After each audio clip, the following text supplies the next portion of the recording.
बंधुओं नमस्कार। आपका मेरे channel Pandey S Arvind public में स्वागत है। और आज का जो विषय है वो समसामयिक भी है और थोड़ा सा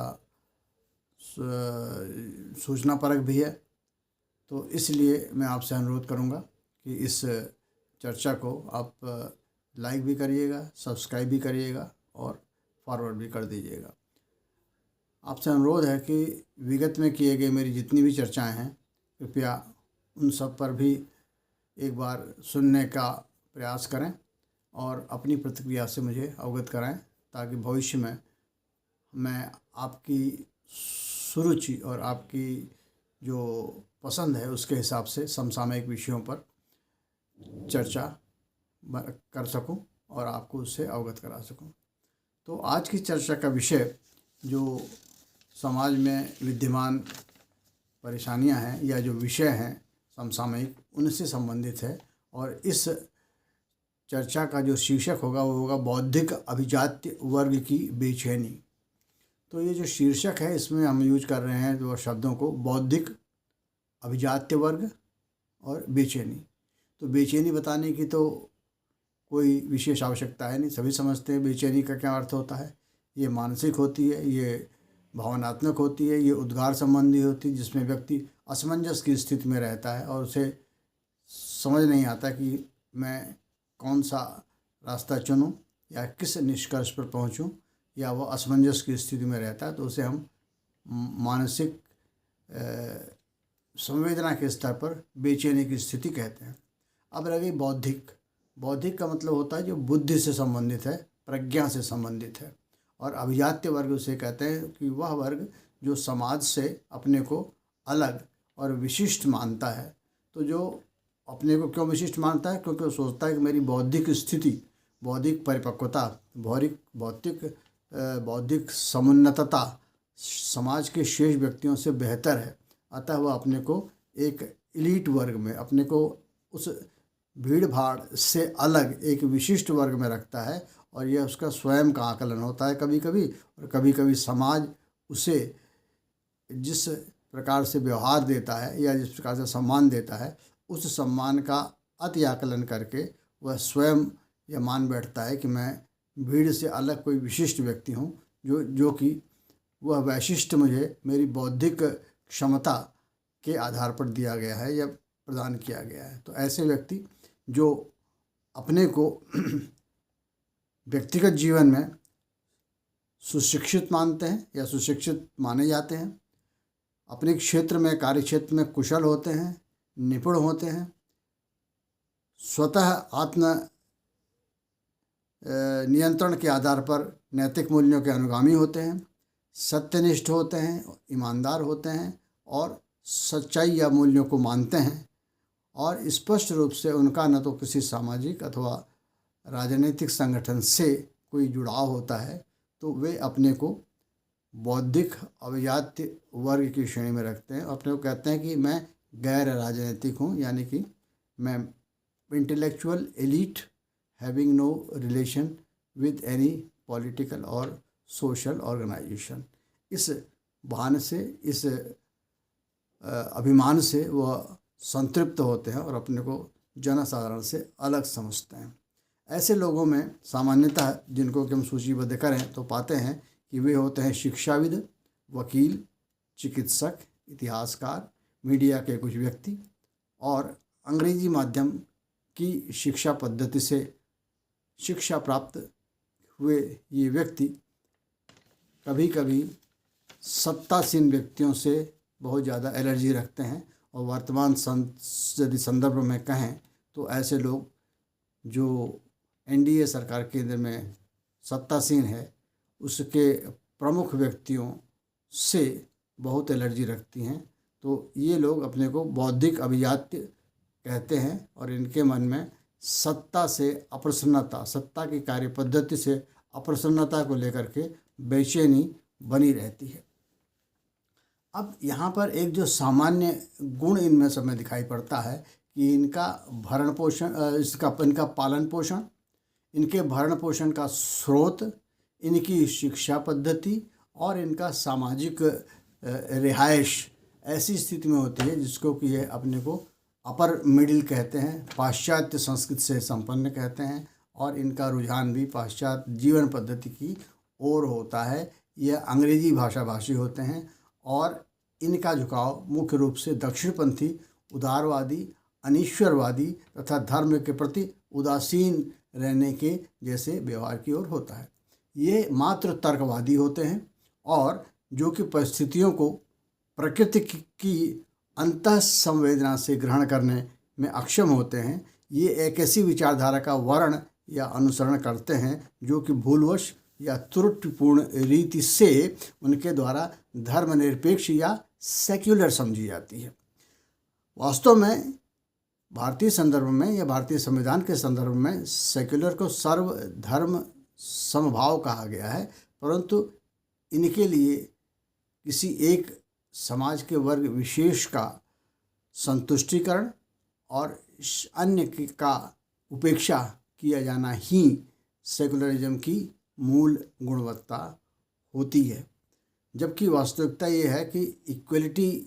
to all and appeasement to none जो है यह सेकुलरिज्म का मूल तत्व है, परंतु वर्तमान परिस्थितियों में ये जो कि मूलतः किसी भी धर्म के अनुयायी होंगे, परंतु विशेषतः ये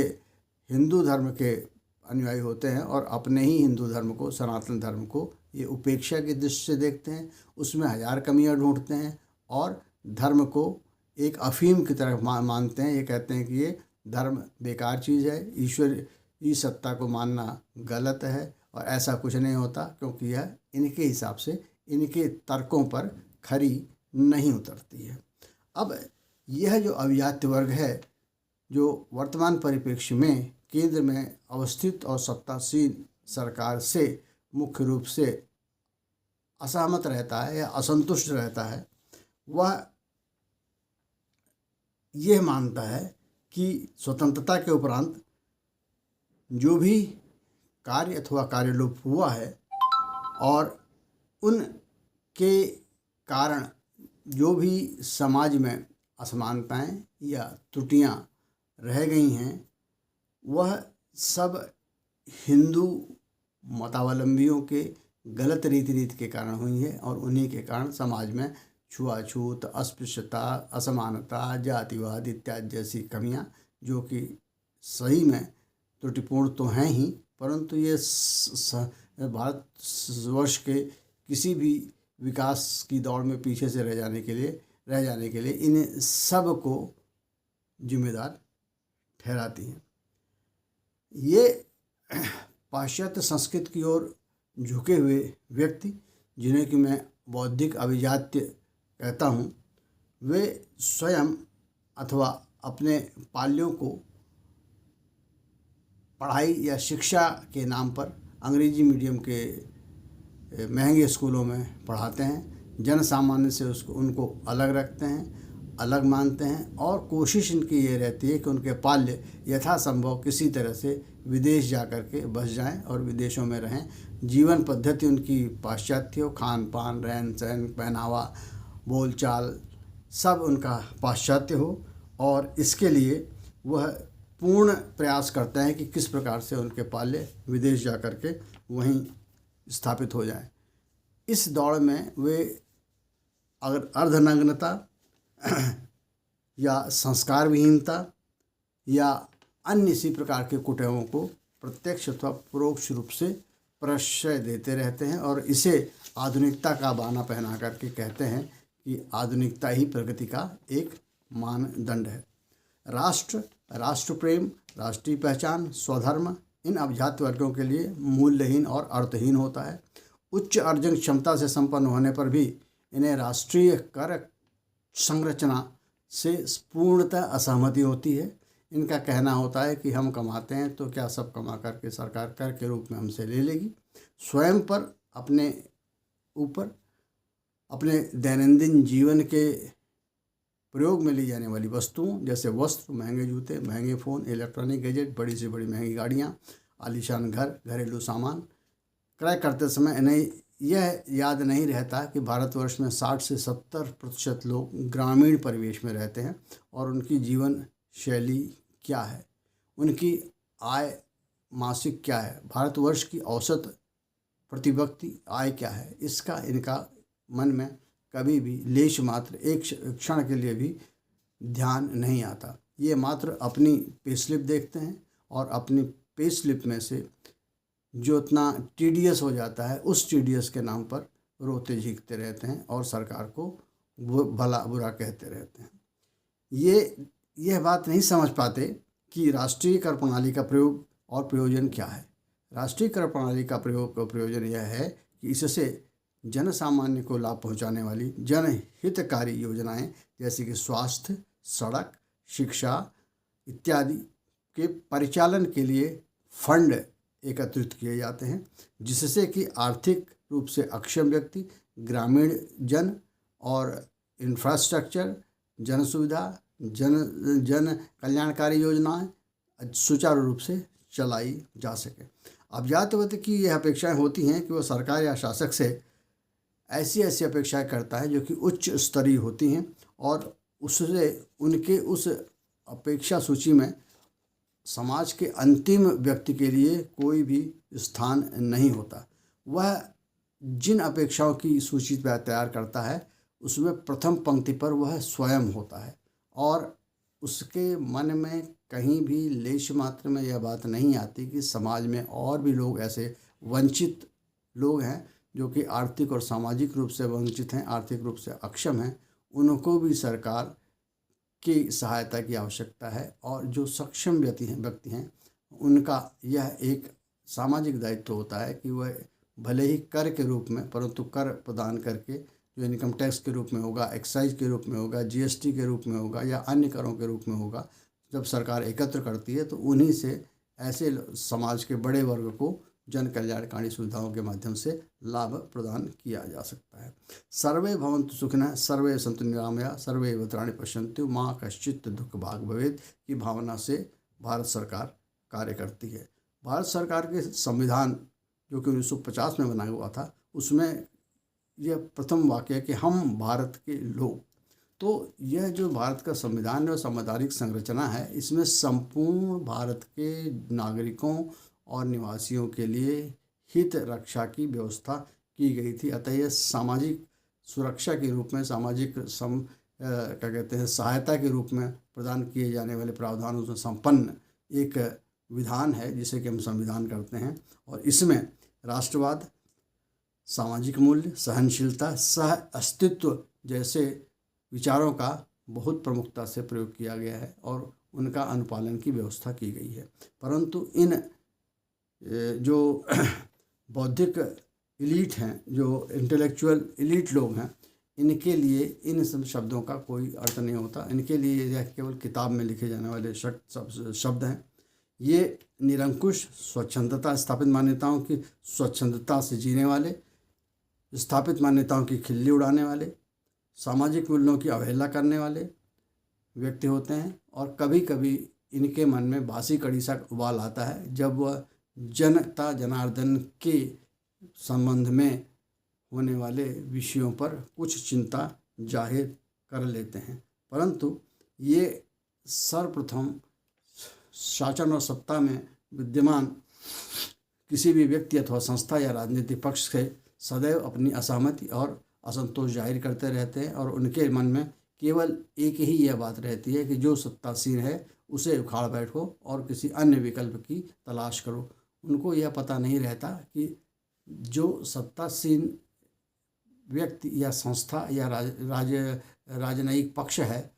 उसके कार्य प्रणाली में जो त्रुटियां हैं उन त्रुटियों के निराकरण के लिए कौन से सुझाव और उपाय किए जाने चाहिए। वह इतने आत्मकेंद्रित होते हैं कि उनके स्वतः लाभ प्रदान करने वाले विषयों से इतर वे जनहितों में किए जाने वाले कार्यों की न तो समीक्षा कर सकते हैं और न ही उनमें गुण दोष का आकलन कर पाते हैं। अब यहाँ पर एक बात और आती है इस बौद्धिक अभिजात वर्ग के संबंध में कि यह स्वयं की अनदेखी किए जाने का मलाल से सदैव पीड़ित रहता है। उसे लगता है कि जो शासन व्यवस्था है वह उसकी अनदेखी कर रहा है और इसी कारण वह शासन व्यवस्था से या शासन तंत्र से में एक महान अरुचि से ग्रस्त रहता है। वह कभी कभी सोचता है कि केजरीवाल जैसा कोई व्यक्ति आकर के उनकी आकांक्षाओं और अपेक्षाओं को पूर्ण करेगा, और कभी कभी वह यदि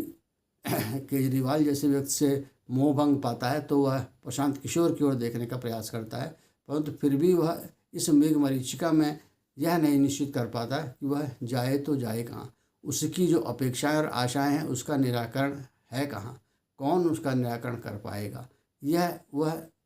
खोज नहीं पाता, और अंततः यह कह देता है कि संपूर्ण क्रांति के बिना इस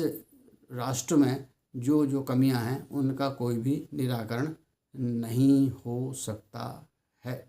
परंतु यह अनेक बार सिद्ध हो चुका है कि जब भी भारत जैसे देश में, जो कि जनतांत्रिक मूल्यों पर आधारित है और जहाँ पर कि चुनावी व्यवस्था के अंतर्गत सरकारों का चयन किया जाता है, बहुमत से सरकार चुनी जाती हैं और जनता अपने मतदान का प्रयोग करके अपनी पसंद की जो राज्य सत्ता होती है उसका चयन करता है, भले ही उसमें अन्य तथ्य जैसे कि जातिवाद, क्षेत्रवाद, भाषावाद या तात्कालिक लाभ इत्यादि तत्वों का समावेश होता है और उसके आधार पर चुनाव होता है। फिर भी चुनाव तो मतदाता अपनी स्वतंत्र सहमत से ही करता है और अपनी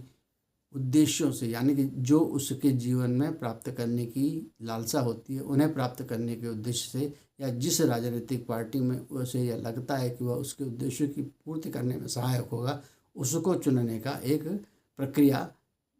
का हिस्सा बन करके चुनाव में प्रतिभागिता करता है। तो कहने का अर्थ यह है कि भारतवर्ष में जो संविधान स्थापित किया गया है और जिसमें जनतांत्रिक मूल्यों के हिसाब से एक रिप्रेजेंटेटिव डेमोक्रेसी के माध्यम से सरकारों का चुना जाना है और उसी से प्रशासन की व्यवस्था का प्रावधान किया गया है, तो ऐसी स्थिति में यदि कोई व्यक्ति इस पूरी प्रक्रिया पर ही विश्वास खो दे और उसे शक और शुबहा की निगाह से देखे, तो ऐसी स्थिति में उस मानसिकता के लिए क्या कहा जाए, यह सोचने के लिए मजबूर होना पड़ता है। हम ये भी देख चुके हैं कि जब इस बार बार की चुनावी प्रक्रिया से अपने हितों को न सधते हुए पाकर यह बौद्धिक रूप से जो एलीट लोग हैं, जो इंटेलेक्चुअल एलीट्स हैं, वह यह सोचते हैं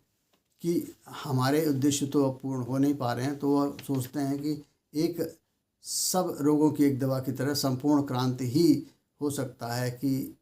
हमारी आकांक्षाओं और आशाओं को पूर्ण कर सकती है, क्योंकि सभी राजनीतिक दल एक तरह से हैं, सभी सत्ता पर आने के लिए लालायित रहते हैं। जनता जनार्दन या हमारी जो अज्ञात वर्ग है उनकी अपेक्षाओं को पूर्ण करने की क्षमता और सामर्थ्य किसी में नहीं है, इसलिए संपूर्ण क्रांति हो जाए। लेकिन वह यह भी जानते हैं कि संपूर्ण क्रांति का होना इतना आसान नहीं है, तो उनका ये कहना होता है कि पहले मानसिक स्तर पर इसे प्रारंभ किया जाए, फिर धीरे धीरे धीरे धीरे 15-20 वर्षों के अंतराल के पश्चात एक समय तो ऐसा आएगा ही कि स्वयं विस्फोट होकर के जनता पूरी क्रांति हो जाएगी और वैचारिक उथल समाज में फैलाते रहना चाहिए, अशांति बनाए रखना चाहिए, वैचारिक मंथन किए जाते रहना चाहिए, लोगों को एक अस्थिरता की ओर धकेलते रहना चाहिए, फिर तो कम से कम कभी न कभी तो ये व्यवस्था परिवर्तित हो ही जाएगी। तो यह सोचना और इस प्रकार के एक अंत का या परिवर्तन के एक तंत्र का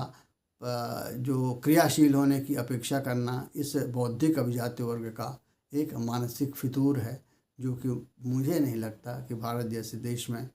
निकट भविष्य में संभव हो पाएगा। यहाँ तो मात्र कोई भी परिवर्तन, चाहे वो सामाजिक हो, आर्थिक हो,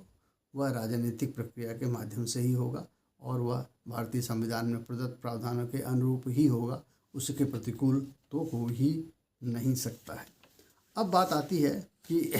जो एक अभिजात्य वर्ग है, बौद्धिक अभिजात्य वर्ग है, जो कि चाय और कॉफ़ी के प्यालों पर बैठ करके समाज की समस्याओं का निराकरण निकालने का दम भरता है, वह यह नहीं सोच पाता कि किस प्रकार से इस समाज में एक प्रभावी परिवर्तन लाया जा सकता है। इसकी पहचान करने के लिए वह न तो समाज में उतरता है, न तो समाज के अंतिम छोर में खड़े व्यक्ति की मानसिकता को पढ़ पाता है। वह मात्र अपने चारों ओर व्याप्त एक ऐसे परिवेश में रह रहा होता है जहाँ उसी प्रकार की सोच रखने वाले व्यक्ति होते हैं और सभी अपने उद्देश्यों के पूर्ण न होने की हताशा से भरे होते हैं और उन सब के मन में एक ही प्रकार का उद्देश्य होता है और एक ही प्रकार का समाधान होता है और वह कहते रहते हैं कि सभी राजनीतिक पार्टियां एक सी हैं, सभी सरकारें एक सी हैं, कोई भी हमारे लिए नहीं सोचता, समाज का कुछ भला नहीं हो रहा है, कोई परिवर्तन नहीं हो रहा है। अरे भाई, उनको तो यह सोचना चाहिए कि भारतवर्ष को अभी तो आज़ाद हुए 75 वर्ष हुए हैं। इससे पहले की सरकारें जिन्हें वे कई बार आजमा चुके हैं या जिनकी ओर वह विकल्प की तरह जाने के लिए फिर सोचते हैं, जिनमें कि हम गांधी नेहरू परिवार की सत्तासीन पार्टियों की बात करें तो वह 75 वर्षों में से एक लंबे अवधि तक सत्ता में रही हैं, परंतु उन्होंने भी भारतवर्ष को विकास की दिशा में वह गति नहीं दी जो कि दी जानी चाहिए। अब यहाँ पर एक तार्किक पक्ष उठता है कि स्वतंत्रता के उपरांत भारतवर्ष में कई प्रकार की परेशानियाँ थीं और आधारभूत वस्तुओं की कमी थी। उन सब के निर्माण में एक लंबा समय लग गया, परंतु यदि हम पीछे मुड़ के देखें तो सरकारों ने बड़ी ईमानदारी से और पूर्ण योजनाबद्ध रीति से उन सभी समस्याओं का न तो पहचान की, न उसके निराकरण के लिए सार्थक प्रयास किए। हाँ, थोड़ा बहुत प्रयास किए जाते रहे, परंतु इन 75 वर्षों के अधिकतम कार्यकाल में सत्ता पर काबिज बने रहने ही सत्तासीन राजनीतिक पार्टियों का मुख्य उद्देश्य रहा है। समग्रता से समाज की समस्याओं का निराकरण किए जाने, जिसमें कि स्वास्थ्य और शिक्षा और गरीबी उन्मूलन और क्या कहते हैं संचार माध्यम, यातायात, सड़कें, विद्युत, पेयजल, खाद्य सुरक्षा इत्यादि पर भली भांति या औद्योगिकरण, आर्थिक संपन्नता जैसे विषयों पर समग्रता से विचार नहीं हुआ और यह सरकारें इस भ्रम में रहीं कि कभी समाजशास्त्रीय विचारधारा, कभी क्या कहते हैं कम्युनिज्म और कभी अर्थतंत्र है, कभी नेशनलाइजेशन, कभी प्राइवेटाइजेशन, कभी ओपन मार्केट सिस्टम। इस प्रकार की विभिन्न सोचों से और नीतियों से सरकारें जूझती रहीं और उन्होंने विकास के लिए किसी एक प्रभावी नीति रीति का चयन नहीं किया। यह तो मनमोहन सिंह की सरकार थी जिन्होंने कि आकर के ओपन इकोनॉमी की बात की और इंस्पेक्टर राज का समापन किया और धीरे धीरे फिर यांत्रिक स्तर पर, इंजीनियरिंग के स्तर पर और मैन्युफैक्चरिंग के स्तर पर, इंडस्ट्रियलाइजेशन के स्तर, मॉडर्नाइजेशन के स्तर, फॉरेन डायरेक्ट इन्वेस्टमेंट के स्तर पर विभिन्न प्रकार की योजनाओं से फिर भारतवर्ष में आर्थिक और औद्योगिक विकास को एक गति मिली है। और उसके पश्चात फिर जो भी सरकारें आई हैं उन्होंने भारतवर्ष के समग्र विकास की दिशा में कार्य करना प्रारंभ किया, नवीन आयामों को खोला और उसके पश्चात फिर जन कल्याणकारी योजनाओं के नए आयाम दिखाई पड़ने लगे और उसके पश्चात अब धीरे धीरे विकास की धारा या विकास का प्रभाव, उसके लाभ समाज में अंतिम छोर पर खड़े व्यक्ति की ओर जाने लगे हैं। अब ये देखना है कि शासन केंद्र में जो स्थापित सरकार होती है वह जनोन्मुखी कार्यक्रमों को किस प्रकार से अंतिम व्यक्ति तक पहुँचाने का प्रयास करती है। किसी भी सरकार की सफलता या उसकी समाज में स्वीकार्यता इस बात से होती है कि जनता किसी भी सरकार के मुखापेक्षी होने पर क्या यह पाती है कि सरकार उनको प्रदान किए जाने वाले सुख सुविधाओं के लिए कार्य करने में इच्छुक है, कार्य कर रही है। यानी कहने का मतलब है प्लानिंग के साथ साथ डिलीवरी भी सुनिश्चित होती है, तो जनता जनार्दन अपने को संतुष्ट महसूस करती है। अब रह गई बात, जो व्यक्ति स्वतः आर्थिक स्तर पर संपन्न है वह अपनी आर्थिक अर्जन क्षमता में से कर के रूप में से कटौती किए जाने पर असहमत और असंतुष्ट होते हैं। परंतु यह देखना होगा कि क्या आप ऐसे प्रशासक को लाना चाहते हैं जिसकी आधारभूत सोच यह है कि हम अमीर आदमियों से छीन करके गरीबों में बांटेंगे, यानी कि वो अपने को रॉबिनहुड की तरह स्थापित करना चाहता है, या आप उस सरकार को अच्छा मानेंगे जो कि एक अंश विशेष की कटौती करके पूरे समाज को उसके अपने पौरुष, श्रम और कौशल के आधार पर अर्जित की गई धन को अपनी रीति नीति से अपने लिए उपयोग करने के लिए एक स्वतंत्र वातावरण प्रदान कर रहा है। तो इन सभी चीज़ों के आलोक में यह निश्चित होता है कि हम किस प्रकार की व्यवस्था के हामी हैं। क्या हम मात्र उस एलीट इंटेलेक्चुअल ग्रुप के एक हिस्सेदार होकर के आत्मकेंद्रिक हितों को ध्यान में रख करके सरकार द्वारा किए जाने वाले जनहितकारी कार्यक्रमों की उपेक्षा करेंगे और आत्मकेंद्रित होने के नाते मात्र यह सोच बैठेंगे कि सरकारें हमारे लिए काम नहीं कर रही हैं, हमारे हितों की रक्षा नहीं कर रही हैं, तो सरकारें बेकार हैं और उनको हटा दिया जाए? क्या हम यह सोचेंगे कि जो औद्योगिक घराने हैं, जो बड़े बड़े कारपोरेट हाउसेस हैं, या जो बड़े बड़े इंडस्ट्री चलाने वाले लोग हैं, कारोबारी हैं, जो कि भारतवर्ष की आर्थिक स्थिति में उन्नति प्रदान करते हैं, सहयोग प्रदान करते हैं, उनको हम सरकार के एजेंट बता करके उनके प्रतिकूल खड़े हो जाएं और हम सारी आर्थिक गतिविधियों को ठप कर दें? या हम उन्हें एक ऐसा एटमॉस्फेयर दें, ऐसा माहौल दें जिससे कि उनकी गतिविधियां, आर्थिक गतिविधियां, औद्योगिक गतिविधियां, वाणिज्यिक गतिविधियां अधिक हों और देश जो है वो आर्थिक रूप से संपन्न हो, और उसके माध्यम से फिर अनेक चीज़ें जिसमें कि आपका एम्प्लॉयमेंट भी आएगा, जिसमें आपका इन्वेस्टमेंट आएगा, जिसमें ग्रोथ आएगी, जिसमें आपका फाइनेंशियल स्ट्रेंथ आएगी, ये सब देश को प्राप्त हो। तो इन सब चीज़ों को देखते हुए हमें यह ध्यान देना होगा कि कौन सरकार इन दिशाओं में कार्य कर रही है। किसी भी राजनीतिक दल या राजनीतिक दल के साथ जोड़कर अपनी इच्छाओं की पूर्ति करने के इच्छुक व्यक्तियों को यह देखना होगा कि क्या राष्ट्र हित सर्वोपरि है या राष्ट्र हित की रक्षा हो रही है, क्या राष्ट्र को हम समुन्नत बना रहे हैं, हम जनसाधारण के हितों की किस सीमा तक प्रतिपूर्ति कर पा रहे हैं। यदि संपूर्ण राष्ट्र संपन्न होएगा, आर्थिक रूप से संपन्न होएगा, विकसित होएगा, सुदृढ़ होएगा, शांत रहेगा और उसकी आर्थिक संपन्नता बढ़ेगी, तो सभी निवासियों की भी आर्थिक क्षमता बढ़ेगी और समाज के निचले वर्ग तक ये सुख सुविधाएं और जन कल्याणकारी सुविधाएं पहुंचेंगी, तो समाज में शांति और सुरक्षा भी रहेगी और ऐसे माहौल में सभी को बेहतर तरीके से बढ़ने और उन्नति करने का अवसर प्राप्त होगा। यह विचारधारा की जो विद्यमान में शासन व्यवस्था है वह हमारी अपेक्षा और आकांक्षाओं को पूर्ण नहीं कर रही है, इसलिए संपूर्ण क्रांति कर दी जानी चाहिए। जैसा कि मैं अभी मार्कंडेय काटजू के किसी एक टॉक शो में सुन रहा था, उनके हिसाब से सभी राजनीतिक दल बेकार हैं, सभी संवैधानिक संस्थाएं प्रभाव शून्य हैं, संविधान बेकार हो गया है, संविधान कंडम है और इसके लिए विध्वंसात्मक कार्यवाही करनी चाहिए और संपूर्ण क्रांति ही एकमात्र रास्ता है। ये इस प्रकार की जो बौद्धिक सोच रखने वाले इंटेलेक्चुअल एलिट्स हैं,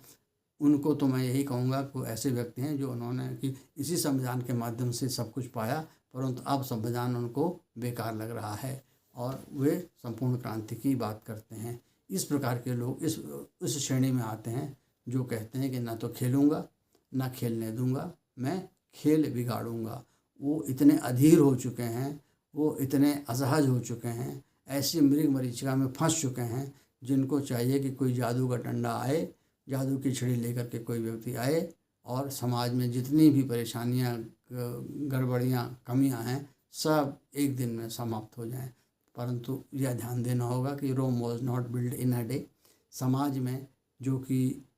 शनै शनै विकसित होता है, एक लंबी विकास की प्रक्रिया होती है और विभिन्न आयाम होते हैं, विभिन्न प्रयास किए जाते हैं और उनके समेकित परिणामों स्वरूप पूरा समाज समुन्नत होता है। कोई भी विचारक, कोई भी व्यक्ति, कोई भी चिंता करने वाला व्यक्ति इस विषय पर विश्वास पर बात नहीं करता कि भारतवर्ष में जब हम कॉमन सिविल कोड की बात करते हैं उस पर सबका मुंह बंद हो जाता है। जनसंख्या विस्फोट जो कि हर प्रकार के संसाधनों को प्रभावी रूप से लाभकारी होने में बहुत बड़ी बाधा है, उसके नियंत्रण के लिए कोई भी बात करने की स्थिति में नहीं है। यदि इस पर बात करते हैं तो सब अपने वोट बैंक को ध्यान देने लगते हैं और उनकी नाराज़गी को झेलने की स्थिति में नहीं रह जाते हैं। तो बात सारी ये है कि यदि हम किसी भी सत्तासीन दल को या किसी भी सरकार को हम आलोचना का पात्र बनाते हैं तो स्वतः हमको विभिन्न आयामों को ध्यान में रखना पड़ेगा और ईमानदारी पूर्ण रीत से हर बिंदु पर हमें समीक्षात्मक दृष्टि रखनी पड़ेगी। तभी हम शीघ्र नीर न्याय कर पाएंगे और यह देख पाएंगे कि क्या सरकारें अपने द्वारा किए जा रहे कार्य के माध्यम से जनसाधारण को प्रदान किए जाने वाले या जनसाधारण की अपेक्षा पर खरी उतर रही हैं। यदि ऐसा है तो भले ही ये इंटेलेक्चुअल एलीट जो कि संख्या में बहुत कम है अपने को प्रताड़ित और असहज और असंतुष्ट पा रहे हों, परंतु समाज का 60 से 70% व्यक्ति इस स्थिति में है कि वह समाज में रहते हुए अपने को राजनीतिक व्यवस्था से संतुष्ट पाता है। तो यह माना जाएगा कि सरकार सही दिशा में कार्य कर रही है। आशा करता हूं कि मैंने जिन जिन बिंदुओं को छुआ है उसके आधार पर आप इस निष्कर्ष पर पहुंच सकेंगे कि कुछ व्यक्ति जो कि अपने को बौद्धिक रूप से समुन्नत मानते हैं और अपने को यह सोचते हैं कि हम समाज में एक विशिष्ट वर्ग हैं, हम बौद्धिक रूप से अभिजात्य हैं, हम जो सोचते हैं वही सही है, हमें होने वाली परेशानियां ही मानक परेशानियां हैं और उनका निराकरण करने में यदि सरकारें अक्षम हैं तो सरकारें विफल हैं। ऐसा सोचना सर्वथा अनुचित है। मैं आशा करता हूं कि यह वार्ता मुझे आपको एक विशेष पक्ष समझाने में सफल रही होगी। आपको कहीं कहीं यह भी लग सकता है कि मैं किसी बिंदु पर पूर्वाग्रह से ग्रस्त हूँ, परंतु हर व्यक्ति की अपनी एक सोच होती है। वह कितना भी निष्पक्ष निर्णय ले या निष्पक्ष आकलन करे, कहीं न कहीं उसके पूर्वाग्रह परिलक्षित होने ही लगते हैं। यदि आपको ऐसा कहीं लगा हुआ तो इन बिंदुओं पर मुझे क्षमा करने की कोशिश करिएगा, परंतु मैंने समग्र रूप से उन सभी बिंदुओं को छूने का प्रयास किया जहाँ पर कि समाज का एक विशिष्ट वर्ग एकांगी सोच रखता है और आत्मकेंद्रित होकर समाज के बहुमत या एक बड़ी जनसंख्या के हितों और अपेक्षाओं की उपेक्षा करते हुए आत्मकेंद्रित विचारधारा के साथ सरकार को या शासन में सत्ता में रहने वाले पक्ष को निष्क्रिय और प्रभावहीन मान करके उसे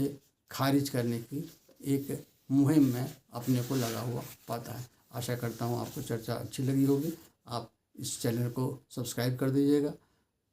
फॉरवर्ड कर दीजिएगा और लाइक भी करिएगा। धन्यवाद।